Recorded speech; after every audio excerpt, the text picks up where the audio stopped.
আসসালামু আলাইকুম, স্বাগত জানাচ্ছি আরটিভি সন্ধ্যা সংবাদে। আপনাদের সঙ্গে আছি আমি ফারজানা তানি এবং আমি হাবিবা আফরোজ। মানুষের ভোটের অধিকার রক্ষার মাধ্যমে দেশের গণতন্ত্র সুসংহত হবে বলে মনে করেন বিএনপির ভারপ্রাপ্ত চেয়ারম্যান তারেক রহমান। বলেন, অবাধ সুষ্ঠু নির্বাচনের পক্ষে সবাইকে ঐক্যবদ্ধ থাকতে হবে। স্বৈরাচার পূর্ব জাগরণে কবি সাহিত্যিকদের মতো বিএনপিও প্রতিজ্ঞাবদ্ধ। দেশের সার্বভৌমত্ব রক্ষায় যারা রক্ত দিয়েছেন তাদের রক্তের ঋণ শোধ করার সময় এসেছে বলেও মনে করেন তিনি। গণতন্ত্র উত্তরণে কবি সাহিত্যিকদের ভূমিকা ও করণীয় শীর্ষক মত বিনিময় সভায় এসব কথা বলেন তিনি।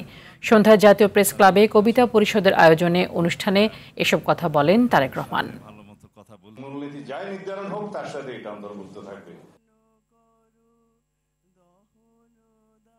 মানুষের ভোটাধিকারের প্রশ্নে গণতন্ত্র প্রতিষ্ঠার জন্য বাক স্বাধীনতার পক্ষে একটা অবাধ সুষ্ঠু নির্বাচনের পক্ষে আমাদের সকলকে ঐক্যবদ্ধ হতে হবে। অর্থাৎ একটি অ্যাকাউন্টেবল অবস্থা দেশে তৈরি করা একান্তই প্রয়োজন। কিসের ভিত্তিতে সীমানা পুনর্নির্ধারণ করেছে নির্বাচন কমিশনের কাছে তা জানতে চেয়েছে বিএনপি। আগারগাঁও নির্বাচন ভবনের প্রধান নির্বাচন কমিশনার এএমএম নাসির উদ্দিনের সঙ্গে বৈঠক শেষে এই কথা জানান দলটির স্থায়ী কমিটির সদস্য নজরুল ইসলাম খান।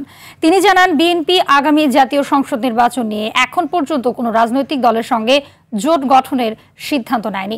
প্রধান নির্বাচন কমিশনার তাদের জানিয়েছেন সঠিকভাবে নির্বাচনের প্রস্তুতি নিচ্ছে তারা, তবে আইন শৃঙ্খলা পরিস্থিতি নিয়ে কিছুটা উদ্বিগ্ন। প্রয়োজনে ভোটের আগে অতিরিক্ত সেনাবাহিনী মোতায়েন করা হবে। নজরুল ইসলাম খান বলেন, প্রধান উপদেষ্টার ফেব্রুয়ারিতে নির্বাচনের ঘোষণার পরও কোনো রাজনৈতিক দলের নির্বাচন না হওয়ার কথা বলা অযৌক্তিক।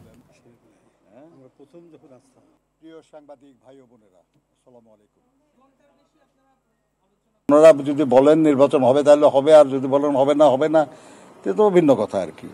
কিন্তু আমরা তো যতটুকু জানি যে প্রধান বা উপদেষ্টা মহোদয় বলেছেন নির্বাচন হবে, নির্বাচন কমিশন প্রস্তুতি নিচ্ছে। তারপরে কিসের ভিত্তিতে কোন ক্ষমতার বলে উনি বললেন এটা, এ ব্যাপারে বোধহয় তাকে জিজ্ঞেস করলে ভালো হয়। নির্বাচনী রোডম্যাপ ঘোষণার আগে বিভিন্ন রাজনৈতিক দল ও স্টেক হোল্ডারদের সঙ্গে কমিশনের আলোচনা করা উচিত বলে মনে করে বিএনপি, জামায়াত ও এনসিপি। তবে জামায়াতের লেভেল প্লেইং ফিল্ড আর এনসিপির গণপরিষদের শর্ত থাকলেও নির্বাচনে অংশ নেওয়া নিয়ে সংশয় নেই তাদের। আরও জানাচ্ছেন অরণ্য গফুর। ১/১১ জরুরি সরকারের সময় থেকে তফসিলের আগে রোডম্যাপ দিয়ে আসছে নির্বাচন কমিশন। সেই ধারায় এ সপ্তাহে ত্রয়োদশ জাতীয় সংসদ নির্বাচনের রোডম্যাপ দেবে ইসি। এটিকে কমিশনের স্বাভাবিক কার্যক্রম হিসেবে দেখছে রাজনৈতিক দলগুলো। তবে এখনও ঐকমত্যের বিষয় অমীমাংসিত থাকা এবং ইসির একক সিদ্ধান্ত নেয়াকে ঐতিহ্যের লঙ্ঘন বলে মনে করে বিএনপি, জামায়াতে ইসলামী ও এনসিপি। নির্বাচন কমিশনের উচিত ছিল মূল স্টেক হোল্ডারদের সঙ্গে কথাবার্তা বলে তারপরে তাদের রোডম্যাপ বা যেটাই বলুক তাদের পথনকশা এটা ঘোষণা করা। না হলে হবে কি, সকল রাজনৈতিক দলের পক্ষ থেকে ভিন্ন ভিন্ন মত আসলো, তখন আবার একটা সাংঘর্ষিক পরিস্থিতি তৈরি হওয়ার কিন্তু আশঙ্কা থাকে।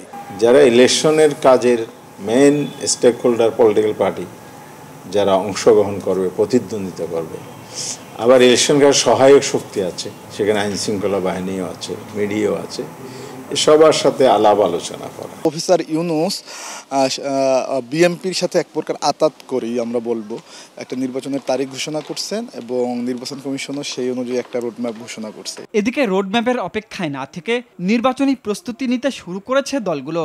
এরই মধ্যে ৩০০ আসনে প্রাথমিক মনোনয়নের তালিকা করে ফেলেছে বিএনপি ও জামায়াত। আর দলের নিবন্ধন ইস্যুর পাশাপাশি নির্বাচনের বৈধতা নিয়ে চিন্তিত এনসিপি। নভেম্বরেও আমরা নির্বাচন করলে সেই নির্বাচনে অংশ নেওয়ার মতো প্রস্তুত, কিন্তু সেই নির্বাচনটা অবশ্যই হতে হবে গণপরিষদ নির্বাচন এবং ঐক্যমত্য কমিশনের যে সিদ্ধান্তগুলো হয়েছে সেগুলোর অধীনেই নির্বাচন হতে হবে। 2018-তে আমরা যেভাবে সর্বোচ্চ 3 জন করে অগ্রাধিকার ভিত্তিতে একটা তালিকা করেছিলাম, ইতিমধ্যেই প্রত্যেকটি আসনে কমপক্ষে 3 জন করে একটা অগ্রাধিকার ভিত্তিক প্রার্থী তালিকা তৈরি করা হয়েছে। মাঠ গোছানো, দল গোছানো, জনগণের সমর্থন আদায়ের করা, সেন্ট্রাল লিডারশিপ থেকে শুরু করে তৃণমূল পর্যন্ত সবাই মাঠে ময়দানে এখন নির্বাচনে তৎপর আছে।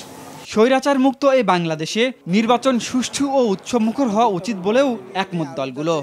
স্বচ্ছ এবং জনগণের কাছে দায়বদ্ধতার। অরণ্য গফুর, আরটিভি, ঢাকা। মানবতা বিরোধী অপরাধের মামলায় শেখ হাসিনার বিরুদ্ধে সাক্ষ্য গ্রহণ অক্টোবরের মধ্যে শেষ হবে বলে জানিয়েছেন আন্তর্জাতিক অপরাধ ট্রাইব্যুনালের প্রসিকিউটর মিজানুল ইসলাম। রোববার এই মামলার চতুর্থ দিনের সাক্ষ্য গ্রহণ শেষে তিনি এই কথা জানান। এদিন আরও 4 মামলার 15 জন আসামিকে ট্রাইব্যুনালে হাজির করা হয়। আরও জানাচ্ছেন GM মাহমুদ।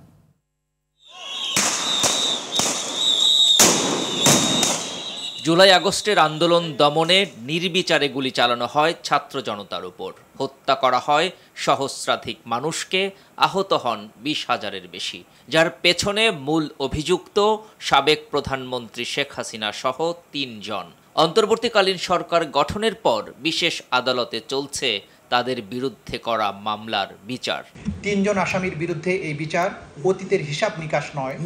রোববার আন্তর্জাতিক অপরাধ ট্রাইব্যুনাল 1-এ চতুর্থ দিনের সাক্ষ্য গ্রহণে সাক্ষ্য দেন জুলাই যোদ্ধা ও প্রত্যক্ষদর্শী মিলিয়ে মোট 4 জন। বিচারপতি গোলাম মর্তুজা মজুমদারের নেতৃত্বাধীন 2 সদস্যের বিচারিক প্যানেলে সাক্ষীরা আন্দোলনে তাদের অংশগ্রহণ ও পুলিশের গুলিতে আহত হওয়ার বর্ণনা দেন। জানান শেখ হাসিনা সহ জুলাই হত্যাযজ্ঞে জড়িতদের বিচারের দাবি। এই মামলার প্রমাণের জন্য যতগুলো সাক্ষী দরকার ততগুলো সাক্ষী উপস্থাপন করব। আমরা 81 জন সাক্ষীর তালিকা এখানে দিয়েছি। আইনে আমাদের অতিরিক্ত সাক্ষী দেওয়ারও সুযোগ আছে। আমরা আশা করছি ম্যাটেরিয়াল উইটনেস বাদে অর্থাৎ তদন্তকারী কর্মকর্তা ছাড়া অন্যান্য সাক্ষী আমরা আশা করছি যে আমরা আগামী মাসের মধ্যে, না হলে পরবর্তী মাসের ফার্স্ট উইকে উপস্থাপন কমপ্লিট করতে পারব। এদিন ট্রাইব্যুনালে রামপুরা, যাত্রাবাড়ি, মোহাম্মদপুর এলাকা সহ জুলাই আগস্টে মানবতা বিরোধী অপরাধে আরও 4 মামলায় তদন্ত প্রতিবেদন দাখিলের সময় বাড়িয়ে দেয় ট্রাইব্যুনাল। 2টো মামলা এবং কয়েকটা মিসকেস জন্য দিন ধার্য ছিল। রামপুরা মামলায় ওয়ারেন্ট এক্সিকিউশনের জন্য দিন ধার্য ছিল, ওয়ারেন্ট এক্সিকিউশন না হওয়ায় এটা আগামী 25 আগস্ট দিন ধার্য হয়েছে ওয়ারেন্ট এক্সিকিউশনের জন্য। এর আগে সকালে মামলার রাজসাক্ষী সাবেক আইজিপি চৌধুরী আব্দুল্লাহ আল মামুন এবং 4 মামলায় গ্রেপ্তার 15 আসামিকে ট্রাইব্যুনালে হাজির করা হয়। GM Mahmud, RTV, Dhaka. জুলাই আন্দোলনের সময় যাত্রাবাড়িতে যুবদল কর্মী আব্দুল কাইয়ুম হত্যা মামলা বাতিল ও জামিন চেয়ে সাবেক প্রধান বিচারপতি ABM খায়রুল হকের করা আবেদনের শুনানি অনুষ্ঠিত হবে আগামী 26 অক্টোবর। সকালে বিচারপতি মোহাম্মদ জাকির হোসেন ও বিচারপতি KM রাশেদুজ্জামান রাজার হাইকোর্ট বেঞ্চে এ বিষয়ে শুনানির কথা ছিল। তবে খায়রুল হকের আইনজীবী সময়ের আবেদন করেন।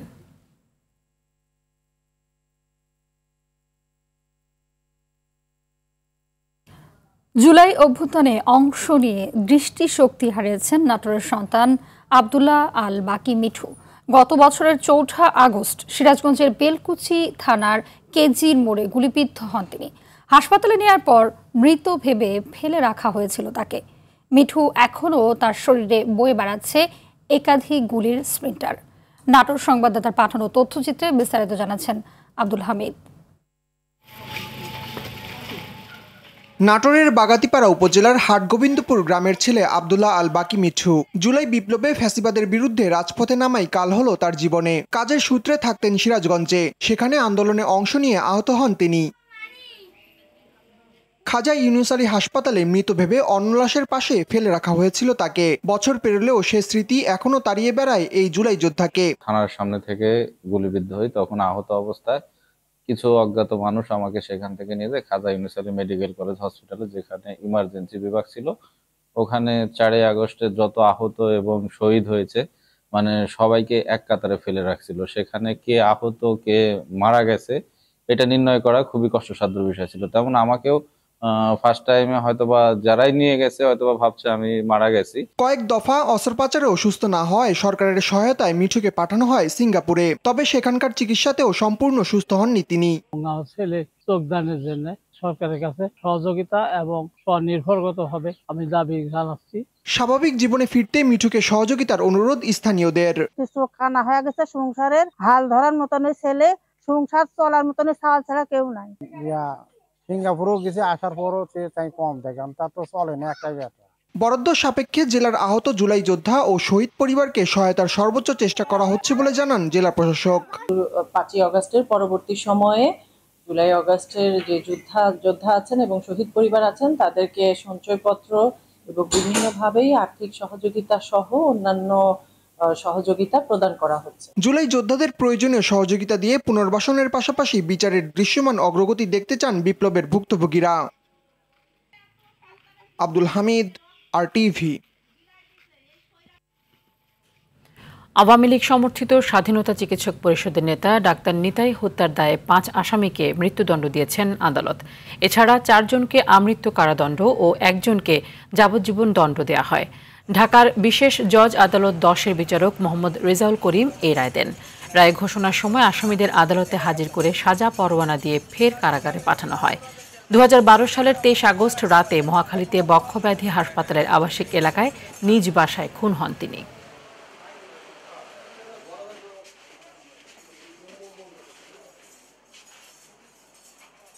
5 জনের মৃত্যুদণ্ড, 4 জনের আমৃত্যুদণ্ড এবং 1 জনের যাবজ্জীবন কারাদণ্ড হয়েছে। আমরা রাষ্ট্রপক্ষ দীর্ঘদিন বিজ্ঞ আদালতের সহযোগিতা করেছি আইনগত বিষয়গুলিতে এবং আমরা আমাদের দায়িত্ব যথাযথভাবে পালন করেছি। ইনশাল্লাহ মোটামুটি আমরা মনে করি আমরা সন্তুষ্ট। শেখ মুজিবুর রহমানের অসমাপ্ত আত্মজীবনী লিখে সাবেক আইজিপি জাবেদ পাটোয়ারি সহ 123 জনের টাকা ও ফ্ল্যাট নেয়ার অভিযোগ আমলে নিয়ে তদন্তে নেমেছে দুর্নীতি দমন কমিশন। বিকেলে সংবাদ সম্মেলনে এই তথ্য জানান সংস্থাটির মহাপরিচালক আক্তার হোসেন। তিনি আরও জানান, সাউথ ইস্ট ব্যাংকের প্রায় 69 কোটি টাকা আত্মসাতের অভিযোগে ডেল্টা গ্রুপের চেয়ারম্যান AKM ফারুক আহমেদ সহ 15 জনের বিরুদ্ধে মামলা করেছে দুদক। এছাড়াও 12 কোটি টাকার বেশি আত্মসাতের অভিযোগে বেসিক ব্যাংকের সাবেক চেয়ারম্যান শেখ আব্দুল হাই বাচ্চু সহ 9 জনের বিরুদ্ধেও মামলা হয়েছে। এদিকে বসুন্ধরা গ্রুপের চেয়ারম্যান আহমেদ আকবর সোবাহান ও তার স্ত্রীর $2.5 লাখ মার্কিন ডলার সেন্ট কিটস অ্যান্ড নেভিসে পাচার করেছেন বলে দুদকের প্রাথমিক তদন্তে উঠে এসেছে। নিয়ে যে প্রতিবেদন গণমাধ্যমে প্রকাশিত হয়েছে সেই প্রতিবেদন দুর্নীতি দমন কমিশনের নজরে এসেছে। আমরা এই নিয়ে কাজ করছি বলছে, আমরা গোয়েন্দা কার্যক্রম আমরা ইতিমধ্যে শুরু করা হয়েছে এবং আমাদের গোয়েন্দা প্রতিবেদন প্রাপ্তি সাপেক্ষেই এই বিষয়ে পরবর্তী সিদ্ধান্ত আপনাদেরকে অবহিত করা হবে। ধানমন্ডির 32 নম্বর থেকে গ্রেফতার হওয়া রিকশা চালক মোহাম্মদ আজিজুর রহমান জামিন পেয়েছেন। ঢাকার মেট্রোপলিটন ম্যাজিস্ট্রেট MA আজহারুল ইসলামের আদালত শুনানি শেষে তার জামিন মঞ্জুর করেন। এদিকে আজিজুর রহমানকে কিসের ভিত্তিতে সন্দেহভাজন মামলায় গ্রেফতার করা হয়েছে তা জানতে চেয়ে ধানমন্ডি থানার ভারপ্রাপ্ত কর্মকর্তার নিকট ব্যাখ্যা তলব করা হয়েছে। অন্তর্বর্তী সরকারের পক্ষ থেকে এক বিবৃতিতে এমনটা জানানো হয়। একই সঙ্গে জানানো হয়, ওই পুলিশ কর্মকর্তার সাম্প্রতিক কর্মকাণ্ড ও বক্তব্যে কোনো অসঙ্গতি আছে কিনা তা খতিয়ে দেখার ব্যবস্থা করছে ঢাকা মহানগর পুলিশ। সম্প্রতি সংশোধিত CRPCর 173 ধারায় এই বিষয়ে ধানমন্ডি থানার ভারপ্রাপ্ত কর্মকর্তাকে দ্রুত প্রতিবেদন জমা দেওয়ার নির্দেশ দেওয়া হয়।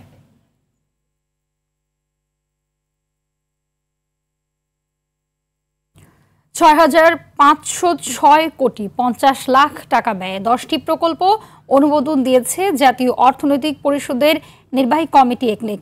প্রধান উপদেষ্টা ডক্টর মোহাম্মদ ইউনূসের সভাপতিত্বে শেরেবাংলা নগর NEC সম্মেলন কক্ষে সভায় এসব অনুমোদন দেওয়া হয়।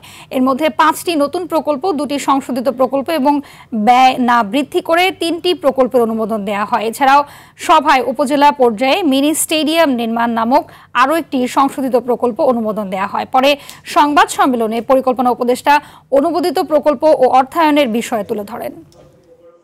প্রকল্পের বাস্তবায়ন আমরা যেভাবে মনে করেছি এবার স্বাভাবিক গতিতে বা আরও দ্রুতভাবে হবে।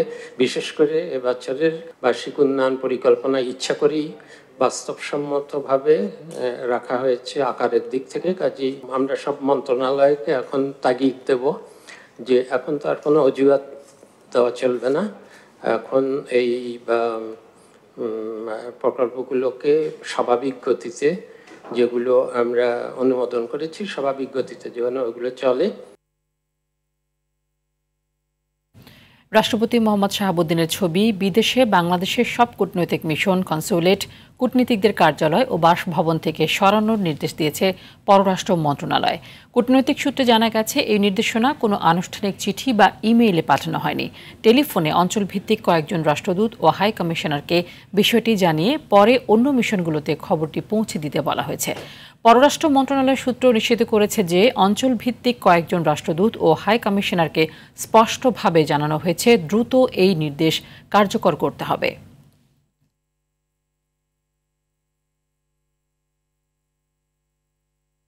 রোহিঙ্গা সমস্যার স্থায়ী সমাধানের জন্য তাদের প্রত্যাবাসনে কাজ করার কথা জানিয়েছেন প্রধান উপদেষ্টার রোহিঙ্গা সমস্যা বিষয়ক হাই রিপ্রেজেন্টেটিভ খলিলুর রহমান। দুপুরে রাজধানীর ফরেন সার্ভিস একাডেমিতে এই মন্তব্য করেন তিনি। খলিলুর রহমান জানান, রোহিঙ্গা বিষয়ক একটি আন্তর্জাতিক সম্মেলন জাতিসংঘের উদ্যোগে 30 সেপ্টেম্বর অনুষ্ঠিত হতে যাচ্ছে।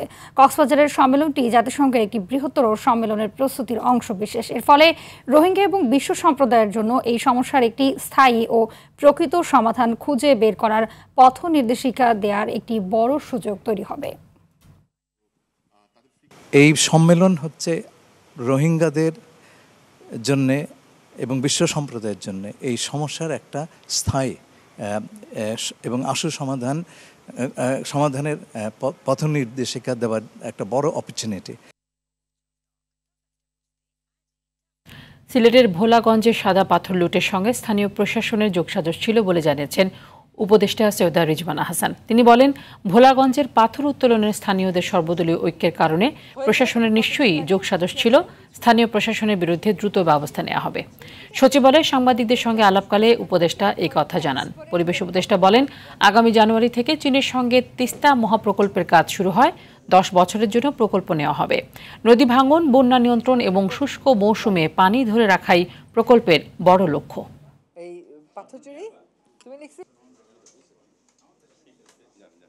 যখন আমরা ফেরত আসলাম তখন আমাদের গাড়ি ধরে যে অশ্লীল বিক্ষোভ প্রদর্শন করলো এবং পরবর্তীতে সেই বিক্ষোভের জের ধরে একটা রাজনৈতিক দল তার নেতাদেরকে বহিষ্কার এবং সাসপেন্ডও করলো, সেই সময় যদি প্রতিবাদটা খুব জোরালো হতো না, তাইলে কিন্তু আজকে পরিস্থিতি ভিন্ন হতো। সেই সর্বদলীয় ঐক্যের কারণে প্রশাসন নিশ্চয়ই যোগসাজশ ছিল, কিন্তু এখন তারা বের করতে পারে কেমন করে যে পাথরগুলো কোথায়। আবার নীরবতাও ছিল, তারা হয়তো ততটা ঝুঁকি নিতে পারছিলেন না। অর্থ পাচার মামলায় 10 বছরের সাজা থেকে ক্যাসিনো কাণ্ডে আলোচিত ঠিকাদার ও সাবেক যুবলীগ নেতা জি.কে. শামীমকে খালাসের রায় স্থগিত চেয়ে আপিল আবেদন করেছে রাষ্ট্রপক্ষ। এর আগে গত 7 আগস্ট অর্থ পাচার মামলায় 10 বছরের সাজা থেকে জি.কে. শামীমকে খালাস দেন বিচারপতি এ.এস.এম. আব্দুল মুবিন ও বিচারপতি জাবিদ হোসেনের সমন্বয়ে গঠিত হাইকোর্ট বেঞ্চ। 2023 সালের 17 জুলাই অর্থ পাচার আইনের মামলায় আলোচিত ঠিকাদার জি.কে. শামীমের 10 বছরের কারাদণ্ড দেন বিচারিক আদালত। এছাড়া তার 7 দেহরক্ষীর 4 বছর করে কারাদণ্ড দেওয়া হয়।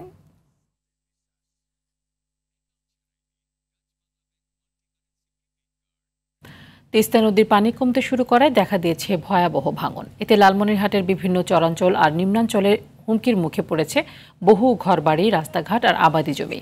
অসহায় মানুষজন আতঙ্কে দিন কাটাচ্ছেন। ভাঙনের কবল থেকে রক্ষা পেতে ইতিমধ্যেই অনেকে ঘরবাড়ি নিরাপদ স্থানে সরিয়ে নিচ্ছেন। কুড়িগ্রামে বন্যা পরিস্থিতির উন্নতি হলেও চরাঞ্চল এবং নিম্নাঞ্চলে থাকা অনেক কৃষকের ফসলের জমি এখনও ডুবে আছে পানিতে। ডুবে যাওয়া রোপা আমন সহ অন্যান্য ফসলের ক্ষতির আশঙ্কা করছেন কৃষকরা।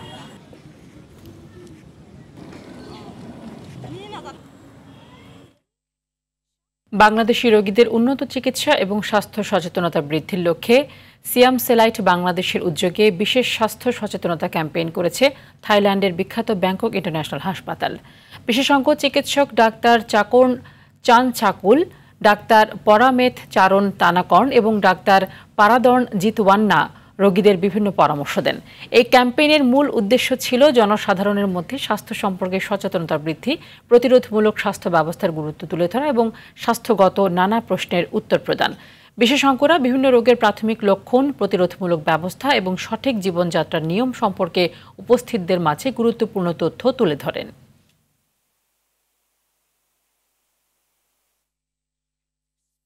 রাশিয়া বিশাল এক পরাশক্তি, আর তাই ইউক্রেনের উচিত রাশিয়ার সঙ্গে যুদ্ধ বন্ধ করে সমঝোতায় আসা। শুক্রবার আলাস্কায় রাশিয়ার প্রেসিডেন্ট ভ্লাদিমির পুতিনের সঙ্গে বৈঠকের পর এমন মন্তব্য করেছেন মার্কিন প্রেসিডেন্ট ডোনাল্ড ট্রাম্প। পুতিনের সঙ্গে বৈঠকের পর প্রেসিডেন্ট ট্রাম্প ইউক্রেনীয় প্রেসিডেন্ট ভলোদিমির জেলেনস্কির সঙ্গেও কথা বলেন। এ সময় ট্রাম্প জানান, কিয়েভ যদি দোনেস্ক ও লুহানস্ক শহর অঞ্চল ছেড়ে দেয় তবে রাশিয়া চলমান এই যুদ্ধ থামাবে, এমন শর্ত দিয়েছেন পুতিন। এদিকে বেশ কয়েকটি সূত্র বলছে পুতিনের এই চাওয়া প্রত্যাখ্যান করেছেন জেলেনস্কি। সোমবার মার্কিন প্রেসিডেন্ট ডোনাল্ড ট্রাম্পের সঙ্গে বৈঠক করতে ওয়াশিংটন সফরে যাচ্ছেন তিনি। এএফসি অনূর্ধ্ব 23 এশিয়ান কাপ বাছাইয়ে প্রস্তুতির অংশ হিসেবে বাহরাইনের তৃতীয় দিনের মতো অনুশীলন করছে বাংলাদেশ দল। প্রথম 2 দিনের অনুশীলনে কন্ডিশনের সঙ্গে মানিয়ে নিয়েছে সাইফুল বাড়ির টি20 শিষ্যরা। 12 দিনের অনুশীলন ক্যাম্পে আগামী 18 আগস্ট বাহরাইন অনূর্ধ্ব 23 জাতীয় দলের সঙ্গে প্রথম প্রস্তুতি ম্যাচটি খেলবে বাংলাদেশের যুবারা। অনুশীলন ক্যাম্প শেষে 26 আগস্ট ঢাকা ফিরবে বাংলাদেশ দল। মূল আসরে অংশ নিতে 29 আগস্ট ভিয়েতনামের উদ্দেশ্যে দেশ ছাড়বে লাল সবুজের যুবারা। বাছাই পর্বের সি গ্রুপে বাংলাদেশের প্রতিপক্ষ স্বাগতিক ভিয়েতনাম, ইয়েমেন ও সিঙ্গাপুর। 3 সেপ্টেম্বর থেকে শুরু হবে টুর্নামেন্ট।